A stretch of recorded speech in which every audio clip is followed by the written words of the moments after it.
41 സങ്കീർത്തനം 8 വാക്യം. ഒരു ദുർവ്യാധി അവനെ പിടിച്ചിരിക്കുന്നു, അവൻ കിടപ്പിലായി, ഇനി അവൻ എഴുന്നേൽക്കയില്ല എന്ന് അവർ പറയുന്നു.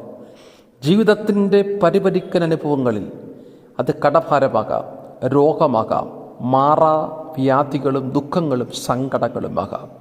ഇത്തരം അനുഭവങ്ങളിൽ ഇനി രക്ഷപ്പെടില്ല, ഇനി എഴുന്നേൽക്കില്ല, ഇനി നന്നാകില്ല, ഒരിക്കലും മടങ്ങി വരില്ല എന്ന് ലോകവും വൈദ്യശാസ്ത്രവും മുഴുവൻ നമുക്കെതിരെ വെല്ലുവിളിച്ചാലും ദൈവം നമുക്കനുകൂലമായിട്ടുള്ളതുകൊണ്ട് നാം എഴുന്നേൽക്കും, നാം രക്ഷപ്പെടും, നാം നന്നാകും, നാം തല ഉയർത്തി നിൽക്കുക തന്നെ ചെയ്യും. ദൈവം നമ്മുടെ കൂടെ ഉണ്ടെന്നുള്ള ഉറപ്പ് നമ്മുടെ അകത്തുണ്ടെങ്കിൽ നാം തോറ്റുപോകയില്ല, നാം വിജയിക്കും, നാം എഴുന്നേൽക്കുക തന്നെ ചെയ്യും. ദൈവം നമ്മെ അനുഗ്രഹിക്കുമാറാകട്ടെ. 41